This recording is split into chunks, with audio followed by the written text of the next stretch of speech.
الشيطان الرجيم. بسم الله الرحمن الرحيم.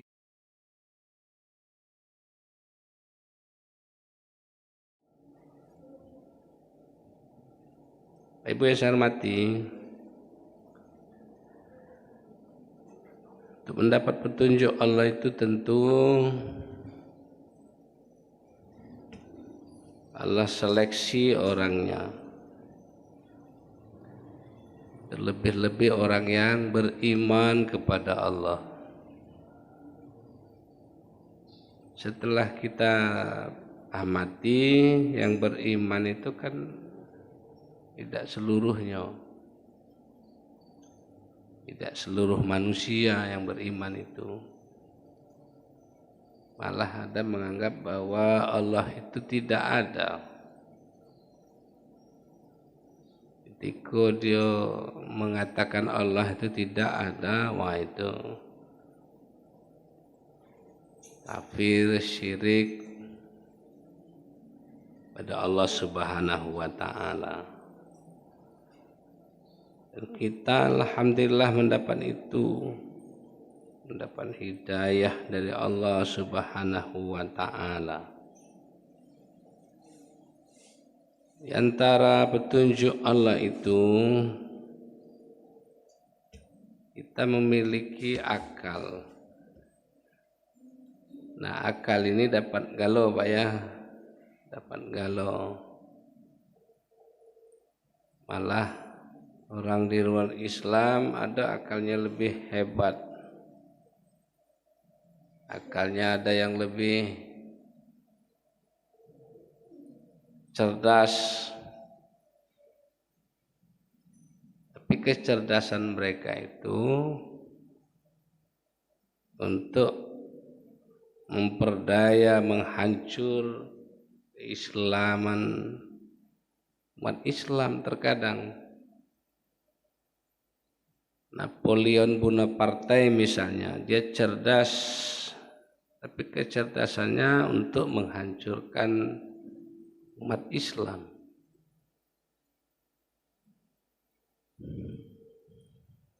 Kalau nak melemahkan umat Islam itu menurut beliau, lemahkan keyakinannya, imannya dilemahkan. Nah, kalau imanlah lemah, gimana cara melemahkan imannya itu? Ya dengan macam-macam trik, macam-macam cara. Misalnya umat Islam itu hubbud dunya wa karahiyatul maut, cinta dunia, takut mati. Dengan cinta dunia, iman itu akan runtuh. Mano dia hidup di dunia ini lebih bagus, dunia ini lebih menguntungkan, sementara akhirat tidak menguntungkan buat sementara, katanya dirusakkan iman. Kapan iman dah rusak, ibadah itu mudah untuk ditinggalkan, mudah Pak. Perintah Allah itu mudah untuk dilanggar. Kenapa? Imannya sudah lemah. Iman lemah itu terlihat dari mudahnya seseorang berbuat maksiat, mudahnya seseorang itu untuk melanggar aturan Allah. Dia ada imannya tetapi tidak membuahkan hasil. Padahal halawatul iman, buah dari iman itu ibadah seseorang taat kepada Allah. Nanti imannya sudah berbuah, imannya sudah menghasilkan. Lihatlah kalau orang imannya sudah kuat, ibadahnya makin taat kepada Allah Subhanahu wa taala. Biarlah kemajuan dunia cak mano, salatnya tetap. Biarlah gonjang-ganjing kapan hari raya, kapan berbuka, dia tetap. Yang penting dalam bulan Islam itu ndak ada 28, ndak ada 31. 29 ayo 30 jadi. Nah yang ini tentu orang yang punya keilmuan tentang itu, Pak, tentang ru'ya, tentang hisab, itu orang yang punya legalitas ilmunya tentang itu. Kita insyaallah ini kalau menurut hisab tanggal 2 April sudah puasa. Kalau menurut ru'yat tanggal 1 besok dia baru mau melihat bulan.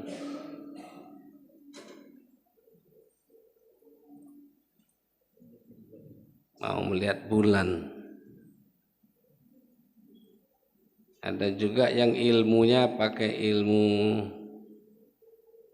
alam terkembang ini, jadi guru. Dia tidak terlalu banyak hitung-hitung, melihat air laut macam ini, oh ini masuk bulan nih. Melihat ada bunyi burung apa gitu ya. Kalau dulu kan orang mau salat maghrib misalnya ada burung tuh yang bunyi, tapi burung tuh tidak lagi lalangka.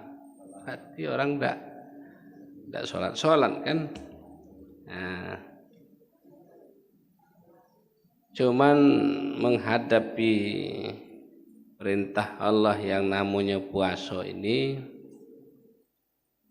banyak corak yang justru itu tidak dilakukan oleh Nabi. Tidak dilakukan oleh Nabi. Nak masuk puasa misalnya mandi pakai limau, itu tidak dilakukan oleh Nabi. Mandi ke sungai sama dengan orang India, berarti mandi ke sungai Gangga ngapus dosa. Bagi kita umat Islam tidak ada mandi itu ngapus dosa. Ya, ada juga nak masuk puasa itu ini hanya tradisi, pada ada harus ke kuburan. Ngapa nak para puasa ni nak ke kuburan tu? Ya apa salahnya 3 bulan, 4 bulan sebelum puasa bersihlah kuburan tu.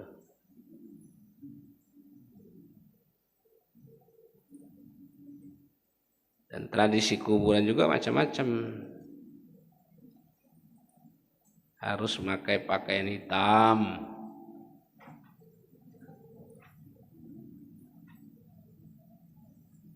Harus pakai kembang. Harus pakai air apa tuh? Air apa tuh? Air 7 sungai, apa 7 sumur.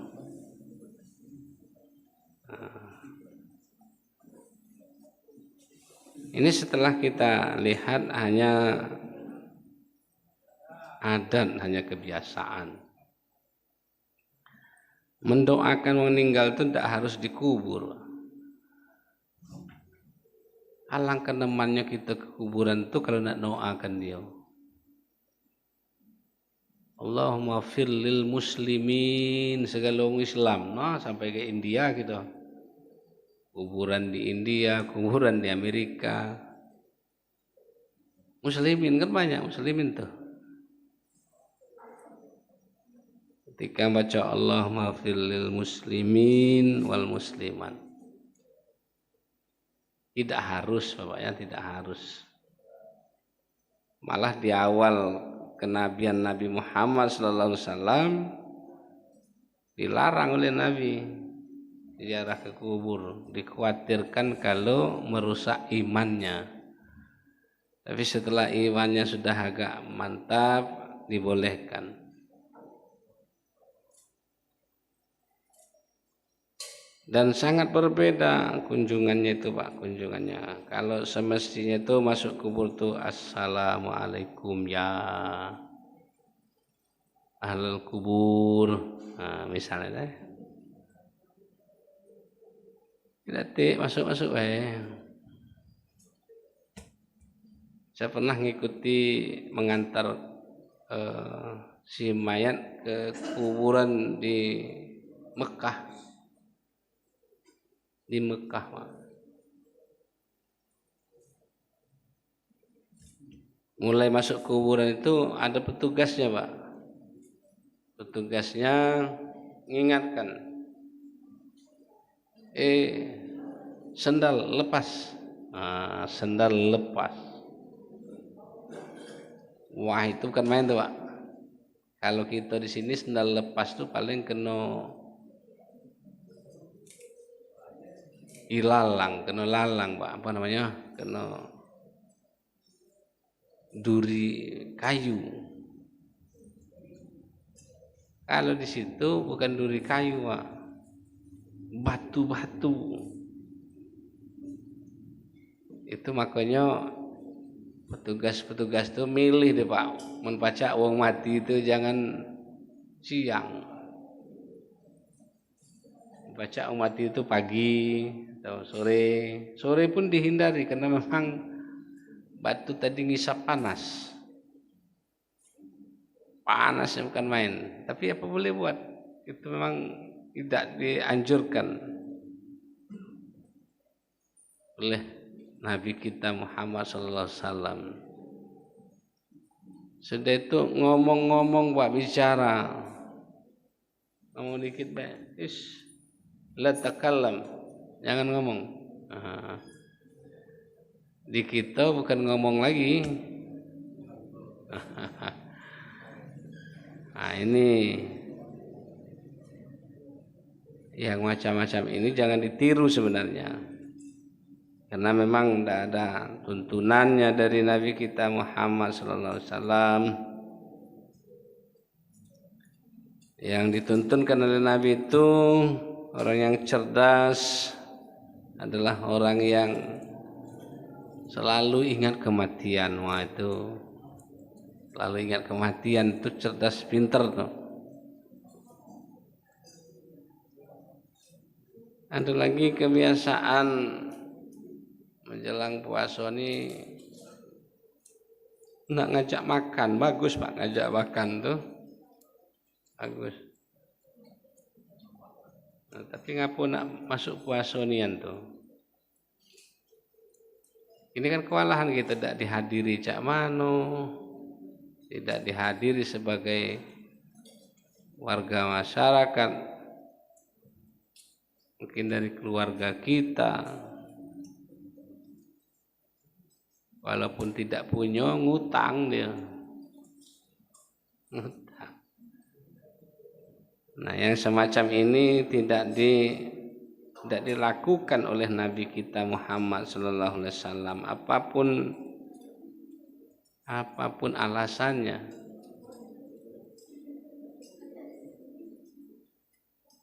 Ada alasannya untuk saling memaafkan katanya.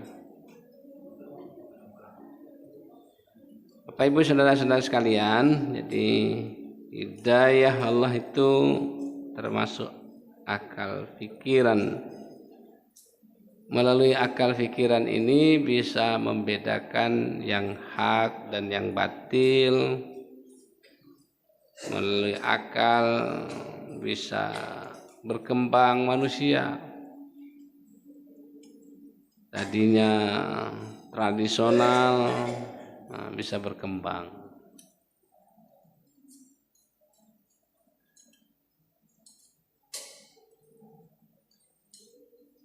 Sudah banyak Pak kita saksikan perkembangan-perkembangan itu. Ada satu sisi menguntungkan, satu sisi merugikan yang lain. Online Pak, itu online. Apa ben nak beli Pak melalui online itu baca aduh. Mana dia mengkemasnya itu, padahal ketika kita ke lapangan susah mencari barang itu. Melalui online, saya nyari buku, sudah pesan-pesan di Palembang, sudah pesan melalui orang, melalui personil, tidak ketemu. Nah, pesan melalui online itu, aduh. Itu ada kemajuan ya, ada kemajuan. Menguntungkan satu sisi juga ada merugikan pihak lain, misalnya di pasar-pasar tradisional. Gara-gara online itu pasar tradisional Pak sepi. Yang dicari itu malah dia udah katik pula, kadang-kadang ada. Tapi sepi dikunjungi.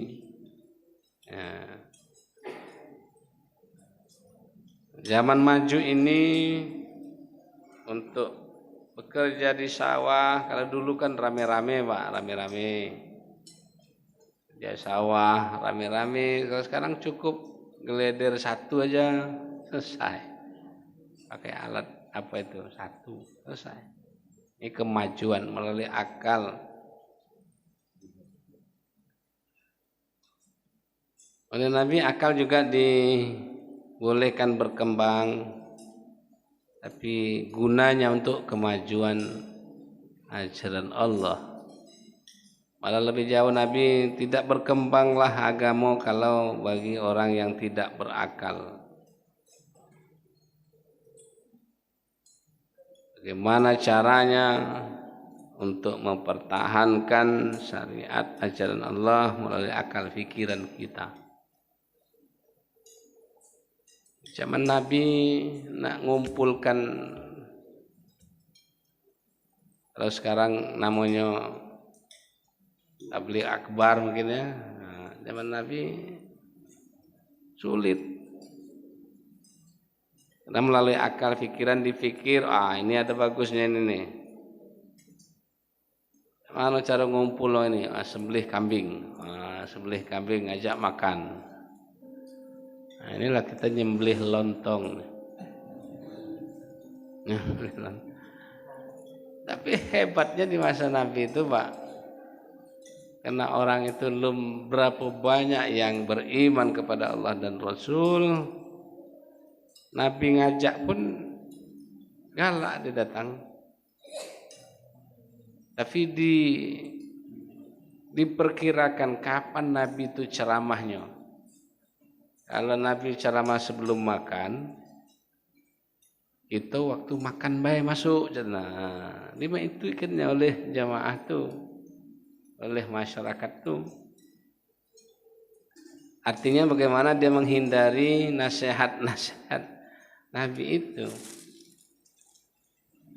Jadi kalau Nabi itu nasihatnya sebelum makan, maka waktu nasihat kita kaki jangan masuk dulu, pas makan masuk. Nah, kalau Nabi itu nasihatnya sudah makan, kita makan dulu, sudah itu baru keluar. Jadi teori ini masih juga dipakai Bapak. Kalau ada ceramah, apa ceramah itulah itu. Dibuatlah semacam keinginannya makan, maunya makan. Jadi hidayah akal yang diberikan oleh Allah Subhanahu wa taala. Apalagi diberikan oleh Allah hidayah itu adalah raso preso akhlak. Akhlak itu Pak kalau tidak tanamkan dalam diri kita, itu luar biasa Pak. Dengan ada akhlak inilah kehidupan ditata sebahagian besar melalui akhlak, sikap moral. Ada yang berpendapat itu daerah itu akhlaknya buruk, belum tentu seluruhnya. Itu namanya kesimpulan global, kesimpulan secara menyeluruh. Sama lah orang beli jeruk, dicicip siko masam, maka dicaplah bahwa orang jual jeruk ini masam galo.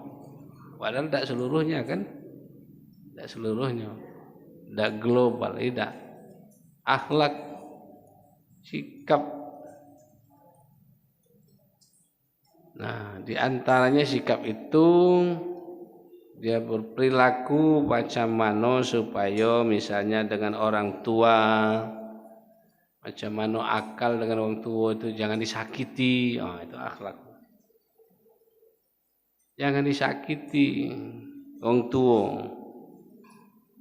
Maksudnya ayah ibu kita. Jangan disakiti mereka. Kalau disakiti bisa menjadi orang yang durhaka. Ridallah fi ridal walidain wa suhtullah fi suhtil walidain. Ridha Allah terletak ridhonya orang tua. Jangan disakiti mereka. Diupayakan semaksimal mungkin kita menggembirakan, kita menyenangkan mereka. Maka cuman Pak Delamati meninggal tetap kita doakan. Kita doakan. Jadi hidayah berupa akhlakul karimah, akhlak yang mulia. Lihatlah akhlak Nabi Muhammad SAW. Dengan orang di luar Islam pun dia hormat. Ada orang meninggal, ya Nabi, ngapa berhenti ya Nabi? Berhenti dulu kita, berhenti. Ini ada keranda nih, orang meninggal. Bukan orang Islam ya Nabi, biarlah kita menghormati sesama manusianya, sama manusianya. Akhlak. Kalau ini sudah tanam dalam hati kita, maka kehidupan itu akan lebih tentram, nyaman dengan akhlakul karimah, sikap. Termasuk sapa menyapa ya. Kalau kita di Palembang, berada di Palembang, sapanya itu mana Pak? Dari Gawi. Gawi itulah. Sapaannya macam itu. Dari Gawi. Banyak Gawi, banyak oleh katanya, belum tentu. Ada ya. Di akhlak, menghargai, menghormati. Termasuk misalnya orang sedang bicara, kita motong pembicaranya, tidak boleh. Hargai mereka berbicara, walaupun berbicaranya mungkin hal-hal yang kurang efektif. Akhlak. Itu apalagi hidayah Allah itu. Nah ini yang lebih hebat daripada yang lain-lain itu ad-din. Dinul Islam, agama. Dinul Islam, aturan yang datang dari Allah Subhanahu wa taala. Maka dalam pelajaran agama anak SMP, SMA ada ad-din fil ard itu, ada ardi, ada samawi. Ini ya. Samawi ini sifatnya dari wahyu. Kalau ardi adalah dibuat oleh manusia. Apalagi pengertian dari agama itu tidak agama kacau. Jadi mana buat aturan supaya jangan kacau, itulah agama itu. Tapi kalau ad-dinul Islam bukan bikinan manusia, bikinan Allah Subhanahu wa ta'ala ngatur kehidupan manusia sangat jelimet, Pak. Sangat lengkap. Orang barat mengatakan al-Islam is universal. Islam adalah sangat menyeluruh. Kalau diatur, makanya salut mereka. Tapi kesalutan ini tidak membuat mereka mengikuti ajaran Islam. Salut baik, Pak, salut baik. Misalnya mau masuk WC kaki kiri. Nah, setelah teliti-telitinya,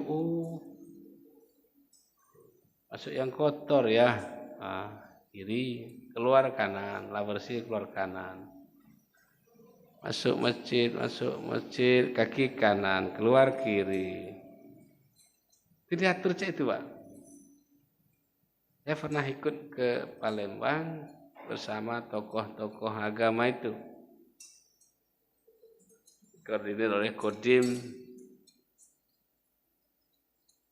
Umat Islam tadi nak naik mobil tadi, Pak. Bismillahirrahmanirrahim. Berusaha, inna rabbi laghafurur rahim. Tanya kawan sebelah yang bukan Islam, Mas, baca apa kamu? Detiknya. Naik baik kami. Ada ya. Resiko poin gitu tuh. Pas di jalan nak nombor kucing, astagfirullah ujian Islamnya. Yang mereka, hui. Hui ya. Lah duo poin gitu. Iya. Ada yang bersin dalam mobil, hajis. Yang bersin alhamdulillah. Yang dengar, yarhamukallah. Yang bersin, yahdikumullah. Itu. Jadi bingung dia, baca apa bapak tu, Pak? Oh, itu. Nah, latigo. Sehingga sampai ke Palembang itu banyak tuntunan yang dianjurkan oleh ajaran Islam itu sangat banyak. Ilahat turun, makan. Allahumma barik lana fima razaqtana. Mas, kamu baca apa? Makan baik katanya. Lah berapa itu, Pak? Kenyang, alhamdulillah. Baca apa tuh, Mas? Terima kasih kepada Allah. Kamu T-nya. Tengah jalan diputar pula oleh supir itu ngaji. Oh, ngaji. Kawan-kawan yang hafal tadi ngikut juga dia. Nyimaknya ya. Jadi macam itu tuntunan ajaran Islam itu sangat-sangat jelimet, sangat dari yang kecil-kecil sampai ke yang besar-besar. Agama dinul Islam, ajaran Islam. Ajaran Islam itu secara garis besar pertama kaitan dengan keyakinan. Yang kedua berkaitan dengan ibadah, yang ketiga berkaitan dengan akhlak. Masih banyak juga secara keseluruhan ajaran Islam itu, masih banyak. Tapi secara garis besar itu beriman kepada Allah, beribadah kepada Allah, akhlak yang mulia. Dinul Islam.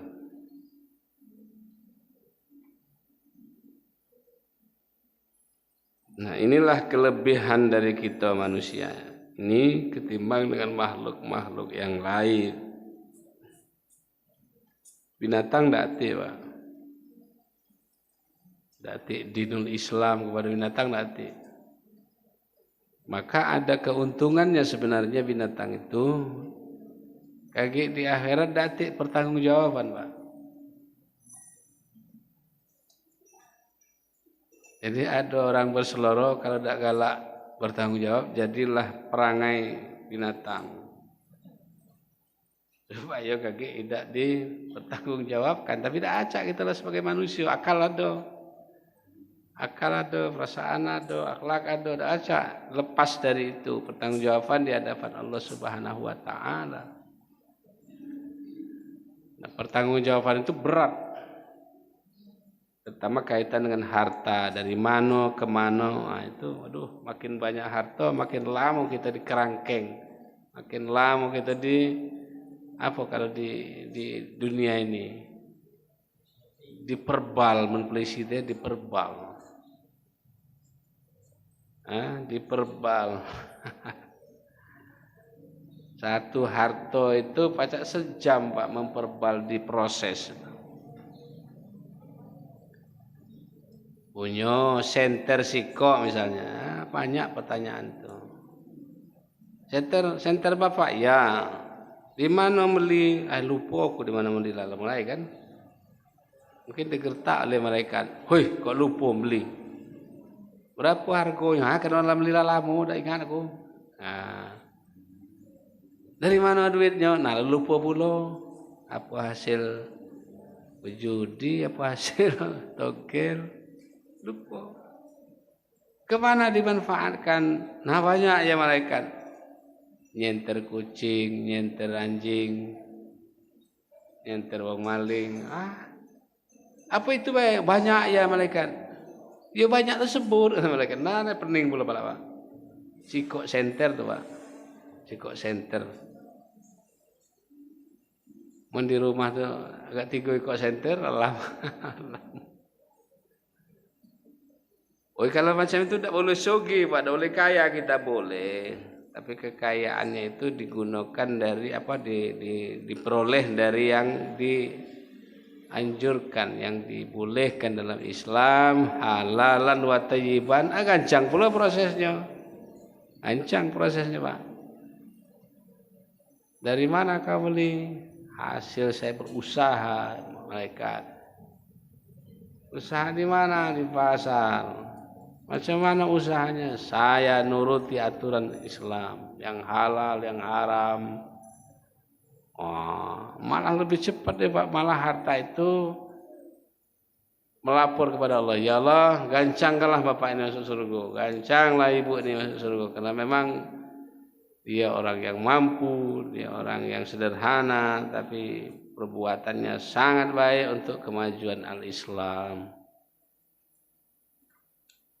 Hidayah yang diberikan oleh Allah Subhanahu wa taala. Jadi bersyukurlah kita mendapat hidayah dari Allah. Mudah-mudahan hidayah ini jangan kita sia-siakan. Kita manfaatkan dalam rangka pendekatan diri kita kepada Allah Subhanahu wa taala.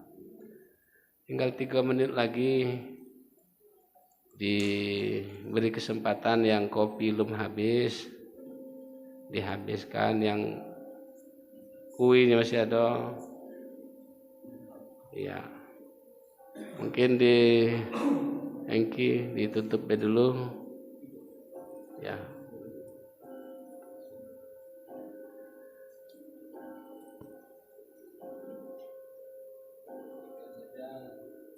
Assalamualaikum warahmatullahi wabarakatuh.